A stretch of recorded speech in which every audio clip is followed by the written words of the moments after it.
ಇಂದೇ ಡೌನ್ಲೋಡ್ ಮಾಡಿ ಮತ್ತು ನಿಮ್ಮ ನೆಚ್ಚಿನ ಶೋಗಳನ್ನು ಆನಂದಿಸಿ. ಸರ್, ನಮಗೂ ಒಂದು ಕಾಫಿ ಸಿಗ್ಬೋದಾ?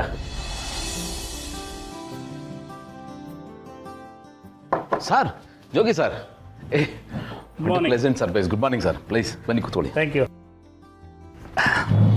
ಖಂಡಿತ ನಿಮಗೊಂದು ಕಾಫಿ ಕೊಡಿಸ್ತೀನಿ. ಹೇಳ? Black coffee. Sugar? No sugar. Okay, ಒಂದು ಬ್ಲ್ಯಾಕ್ ಕಾಫಿ ವಿತೌಟ್ ಶುಗರ್. ಮತ್ತೆ ಸರ್, ನೀವೇನಿಲ್ಲೇ?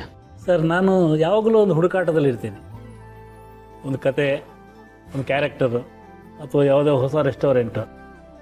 ಈಗ ಹೋಗ್ತಾ ಇದ್ದೆ, ನಿಮ್ಮನ್ನು ನೋಡಿದೆ. ಕತೆನೂ ಸಿಗ್ಬೋದು, ಕಾಫಿನೂ ಸಿಗ್ಬೋದು ಅಂತ ಬಂದೆ. Nice.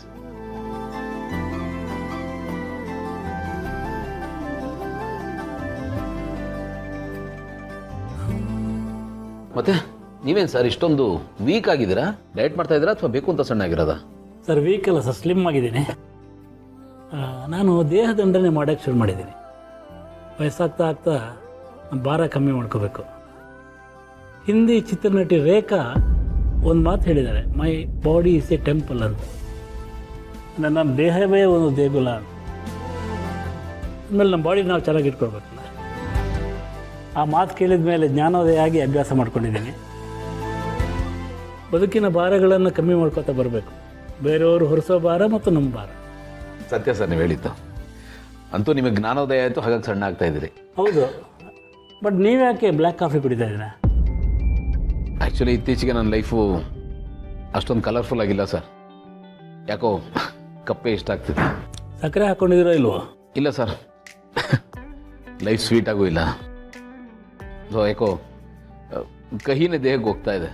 So colourless and sugarless life ಒಂಥರ ಹೇಳ್ಬೋದು ಸರ್. ನಿಮ್ಮನ್ನೇ ನೋಡ್ತಾ ಇದ್ದೀನಿ. ನಾನು ಹಿಂದಿನ ಸಲ ನೋಡಿದಾಗ ಕೋಟ್ ಹಾಕ್ಕೊಂಡು ಸಕ್ಸಸ್ಫುಲ್ ಬಿಸ್ನೆಸ್ ಮನ್ ಥರ ಇದ್ರಿ.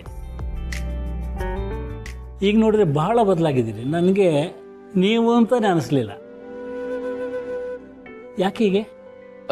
ಇರುತ್ತಲ್ಲ ಸರ್, ಪ್ರಕೃತಿ ಅಂದಮೇಲೆ ಬದಲಾವಣೆ ಸಹಜ ಅಲ್ವಾ? ಹೇಗೆ ಹಸಿರು ತುಂಬಿರೋ ಮರ ಎಲೆಗಳನ್ನ ಉದುರಿಸ್ಕೊಂಡು ಬೋಳಾಗಿ ವಸಂತ ಕಾಲದಲ್ಲಿ ಮತ್ತೆ ಚಿಗುರುತ್ತೋ, ಇದು ಹಾಗೇನೆ. ಸರ್, ನಾವು ಬರಹಗಾರರು ರಾಜಕಾರಣಿಗಳ ಥರ ಅವಕಾಶವಾದಿಗಳು, ಸ್ವಲ್ಪ ಸ್ವಾರ್ಥಿಗಳು, ನಿಜ ಹೇಳಬೇಕಂದ್ರೆ ಸಂಭಾವಿತ ಕಳ್ಳರು. ಯಾಕೆ ಹೇಳಿ? ಯಾಕೆ ಸರ್? ಇನ್ನೊಬ್ಬರ ಜೀವನದಲ್ಲಿ ಏನು ಸಿಗುತ್ತೆ ಅಂತ, ಏನು ಕತೆ ಸಿಗುತ್ತೆ, ಏನು ಸನ್ನಿವೇಶಗಳು ಸಿಗ್ತವೆ ಅಂತ ಒಂದು ರಾ ಮೆಟೀರಿಯಲ್ ಹುಡುಕ್ತಾ ಇರ್ತೀವಿ.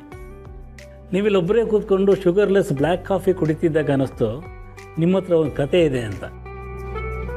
If you don't mind, can you share your story?